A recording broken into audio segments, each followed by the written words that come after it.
ವಾಹನಗಳಿಗೆ ನಾವು ವಿನಾಯಿತಿಯನ್ನು ಕೊಡಬೇಕಂತ ಕೇಳಿದ್ದೇವೆ.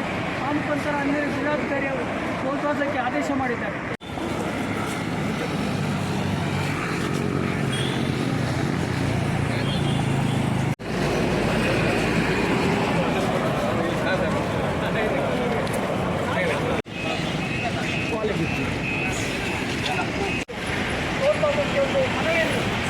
ಮನವಿಯನ್ನು ಕೊಡಲಿಕ್ಕೆ ಬಂದಿದ್ದೇವೆ.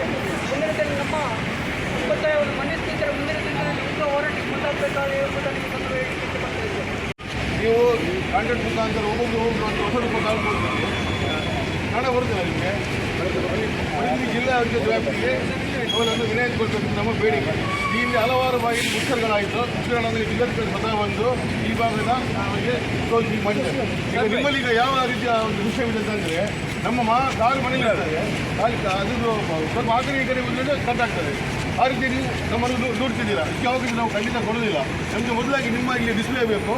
ನಿಮ್ಮ ಕಾಂಟ್ರಾಕ್ಟ್ ಎಷ್ಟೇ ಅವಧಿಯಿಂದ ಎಷ್ಟೇ ಅವಧಿಗೆ ಈ ಟೋಲಿಗೆ ಆದ ವೆಚ್ಚ ಎಷ್ಟು ಎಲ್ಲವೂ ನಮಗೆ ಡಿಸ್ಪ್ಲೇ ಕೊಡಬೇಕು. ನೀವು ಕೊಟ್ಟಂಥ ಮೂಲಭೂತ ಸೌಕರ್ಯ ಏನಿದೆ ಅದನ್ನು ನಮಗೆ ತಿಳಿಸಬೇಕು.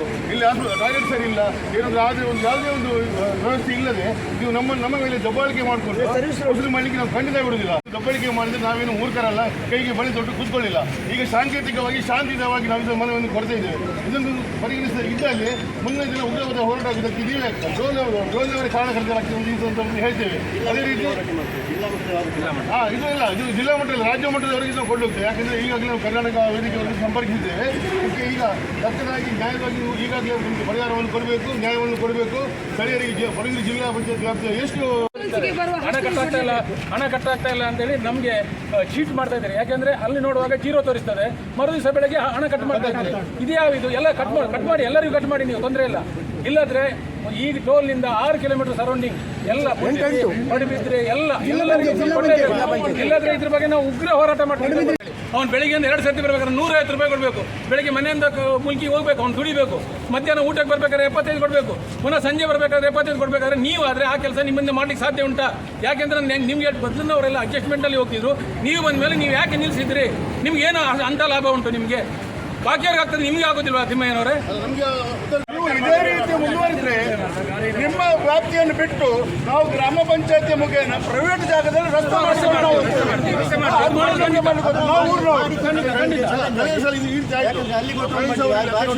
ಮೂರು ರಸ್ತೆ ಉಂಟು. ನಮಗೆ ಮೂರು ರಸ್ತೆ ಮಾಡ್ಕೊಂಡು ಅಪ್ ಅಂಡ್ ಡೌನ್ ಮ್ಯಾಂಗ್ಳೂರ್ಗೆ ಮುಲ್ಕಿಗೆ ಹೋಗಲೇಬೇಕು. ನಮ್ಮ ಮಕ್ಕಳು ಶಾಲೆ ಮುಲ್ಕಿಲು ನಾರಾಯಣಗುರ್ಗೆ ಹೋಗ್ತಾರೆ, ವಿಜಯ ಕಾಲೇಜ್ಗೆ ಹೋಗ್ತಾರೆ. ಅವರಿಗೆ ಪಿಕ್ ಅಂಡ್ ಡ್ರಾಪ್ ಏನಾದರೂ ಆವಾಜ್ ಆಗಿ ನಮಗೆ ಎಷ್ಟು ಕಷ್ಟ ಆಗ್ತದೆ. ಎಂಥದ್ದು ಒಂದು ಮೀನು ಮಾರಾಟ ಇದು ಮಾಡಲಿಕ್ಕೆ ಕೂಡ ಎಷ್ಟು ಜನರಿಗೆ ಎಷ್ಟು ತೊಂದರೆ ಆಗ್ತದೆ.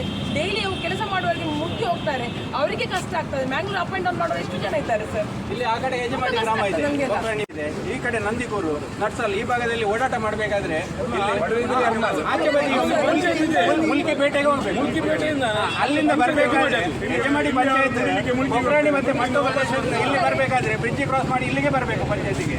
ಅದನ್ನೆಲ್ಲ ತಾವು ಗಮನದಲ್ಲಿ ಇಟ್ಕೊಳ್ಬೇಕು. ಅದನ್ನು ಮೊದಲಿನ ಆದೇಶ ಅಂತ ಪಾಲಿಸಿ. ಮತ್ತೆ ನೀವು ಉಂಟಲ್ಲ ಅಲ್ಲಿ ಆ ಕ್ಯಾಂಟೀನ್ ತೆಗಿಲಿಕ್ಕೆ ಅದೆಲ್ಲ ಹೋಗಬೇಡಿ, ತೊಂದರೆ ಆಗ್ತದೆ ನಮ್ಮದು ಮನೆ ಮಟ್ಟ ಕಳ್ಕೊಂಡವರಿಗೆ ಲೋಕಲಿಗೆ 80% ರಿಸರ್ವೇಷನ್ ಎಂಪ್ಲಾಯ್ಮೆಂಟಲ್ಲಿ ಕೊಡಬೇಕಂತ ನಾವು ನಿರ್ಧಾರ ಮಾಡಿದ್ದೇವೆ. ಜಿಲ್ಲಾಧಿಕಾರಿ ಒಪ್ಪಿಕೊಂಡು ಆದೇಶ ಮಾಡಿದ್ದಾರೆ ತಮಗೆ. ಇವತ್ತು ನೀವು ಎಂಪ್ಲಾಯನ್ನು ಯಾರಿದ್ದಾರಾ, ಬಡ ಎಂಪ್ಲಾಯ್ ಇದ್ದಾರಾ, ಅವರನ್ನು ಸಂಖ್ಯೆಯನ್ನು ಕಡಿಮೆ ಮಾಡ್ತಕ್ಕಂಥ ಕೆಲಸ ನಿಮ್ಮ ಕಡೆಯಿಂದ ಆಗ್ತಾ ಉಂಟು. ಅದನ್ನು ಮಾಡಬಾರ್ದು ನೀವು. ಮತ್ತು ಯಾವುದೇ ಕಾರಣಕ್ಕೆ ಈ ದಿನದಿಂದ ಫಾಸ್ಟಾಗಿಂದ ಹಣ ಕಟ್ ಮಾಡುವಂಥ ಪ್ರಕ್ರಿಯೆಗೆ ನೀವು ಚಾಲನೆ ಕೊಡಬಾರ್ದು. ಒಂದು ವೇಳೆ ಕೊಟ್ಟದ್ದೇ ಆದರೆ ಮುಂದಿನ ದಿನದಲ್ಲಿ ನಾವು ಮುತ್ತಿಗೆ ಹಾಕಿಬಿಟ್ಟು ಕೆಟ್ಟ ಪರಿಣಾಮವನ್ನು ಎದುರಿಸಬೇಕಾದಕ್ಕೆ ನೀವು ಆಲೋಚನೆ ಮಾಡಿ. ನಮ್ಮ ತಾಂಡೆ ಕೂಡ ಒಂದು ಮಿತಿ ಇದೆ. ಯಾವುದೇ ಕಾರಣ ಫಾಸ್ಟಾಗಿಂದ ಕಟ್ ಮಾಡಿಕೊಂಡು ಒಂದು ರಾಷ್ಟ್ರೀಯತೆ ಇವತ್ತು 5,000 6 ಸಾವಿರಕ್ಕೂ ಮಿಕ್ಕಿ ನಮ್ಮ ಅಮೂಲ್ಯ ಜೀವಗಳು ಬರಿಯಾಗಿ ನಿಮ್ಮ ಸರ್ಕಾರಿ ದಾಖಲೆ. ನಾವೇನು ಬಾಯಲ್ಲಿ ಹೇಳುವುದಲ್ಲ. 5,000 6 ಸಾವಿರ ಮಂದಿ ನಮ್ಮ 2 ಜಿಲ್ಲೆಯಲ್ಲಿ ಬಲಿಯಾಗಿದ್ದಾರೆ ಇವತ್ತು ನಿಮ್ಮ ರಸ್ತೆಯೆಲ್ಲ ಸರಿ ಇಲ್ಲದೆ. ನೀವು ನೋಡಿ, ಮೊನ್ನೆ ಮೇ ತಿಂಗಳಲ್ಲಿ ನೀವು ಕಾಮಗಾರಿ ಪ್ರಾರಂಭ ಮಾಡಿದ್ದೀರಿ. ಮೊನ್ನೆ ನಾನು ನೋಡಿದೆ, ಉದ್ಯಾವರದಿಂದ ಕಟ್ಪಾಡಿ ಪೇಟೆವರೆಗೆ ಆಂಬ್ಯುಲೆನ್ಸ್ ಹೋಗಲಿಕ್ಕೆ ಅವಕಾಶ ಇಲ್ಲ. ಇದನ್ನು ಸಮಸ್ಯೆ, ಇದನ್ನು ನೀವು ಜವಾಬ್ದಾರಿ. ಕಾಮಗಾರಿ ಮಾಡುವಾಗ ಪ್ರತಿಭಟನೆ ನಡೆದು ಅದರದ್ದು ಒಂದು ಇದಿದೆ. ಜಿಲ್ಲಾಡಳಿತ ಈ ಬರುವ ಬುಧವಾರದವರೆಗೆ ಒಂದು ಮೀಟಿಂಗ್ ಕರಿಬೋದು. ಇದು ಯಜಮಾಡಿ ಅದು ಸೇರಿಸಿ ಅಲ್ಲಿ ಏನು ತೀರ್ಮಾನ ಆಗುತ್ತೆ ಅದರ ಪ್ರಕಾರ ನಡೀತದೆ. ಮತ್ತು ಯಾವುದೇ ಕಾರಣಕ್ಕೂ ಶಾಸನ ಮತ್ತು ಯಜಮಾಡಿಗೆ ನೀವು ಅಲ್ಲಿ ತಾರತಮ್ಯ ಮಾಡಬಾರ್ದು. ಶಾಸನಕ್ಕೆ ಏನು ಮಾಡ್ತೀರಾ ಅದನ್ನೇ ಯಜಮಾಡಿ ಕೂಡ ಅಪ್ಲೈ ಮಾಡಬೇಕು. ನಮ್ಮ ಕನಿಷ್ಠ ಬೇಡಿಕೆಯನ್ನು ಕೊಟ್ಟಿದ್ದೇವೆ. ಹಂಗಲ್ಲ ಅದು ನಾನು ಈಗ ನನ್ನ ಇದರಲ್ಲಿ ಏನಿದೆ ಕಾನೂನು ಪ್ರಕಾರ ಏನಿದೆ ಅದನ್ನು ಮಾಡ್ತಾ ಇದ್ದೀನಿ. ಅದರಲ್ಲಿ ಈಗ ಜಿಲ್ಲಾಧಿಕಾರಿಗಳು ಅಲ್ಲ ಬೇರೆ ಮೇಲಧಿಕಾರಿಗಳು ಇಲ್ಲಿ ಶಾಸಕರು ಮತ್ತೆ ಇಲ್ಲಿ MP ಅವರು ಏನು ಹೇಳ್ತಾರೆ ಅದ್ರ ಪ್ರಕಾರ ಏನು ತೀರ್ಮಾನ ಆಗುತ್ತೆ ಅದರಂಗೆ ನಾವು ನಡೀತೀವಿ. ಅಲ್ಲಿ ತನಕ ಹೇಗಿತ್ತು ಮೊದಲು ಆ ರೀತಿ ಹೋಗ್ಲಿ. ಇವತ್ತು ಹೋದದನ್ನು ನಾಳೆ ಕಟ್ ಮಾಡೋದು ಅದು ಸರಿಯಲ್ಲ. ಅದು ಒಳಗಿನ ರೋಡಿಗೆ. ಈಗ ಮೇನ್ ರೋಡಲ್ಲಿ ಅದು ಒಂದು ಲೆಕ್ಕ, ಒಳಗೆ ಹೋದದಕ್ಕೂ ನೀವು ಹಣ ಕಟ್ ಮಾಡೋದಂದ್ರೆ ಅರ್ಥ ಮಾಡ್ಲಿಕ್ಕೆ ನೀವು ಆಗಲ್ಲ. ನೀವು ಅವಾಗ ಅದ್ರ ಬಗ್ಗೆ ಹೇಳ್ಬೇಕು. ಅವ್ರು ಹೇಳ್ತಾರೆ ಹೌದು, ಅವ್ರು ಕೊಟ್ಟ ಮೇಲೆ ಹೇಳ್ತಾರೆ. ಅಲ್ಲ ಅದುವರೆಗೆ ಅಲ್ಲಿವರೆಗೆ ಯಥಾಸ್ಥಿತಿ ಏನಿದೆ ಅದನ್ನು ಕಾಪಾಡ್ಕೊಳ್ತೀವಿ. ಅಲ್ಲಿಂದ ತೀರ್ಮಾನ ಎಂತ ನಡೀತದೆ ಅವ್ರು ಹಂಗೆ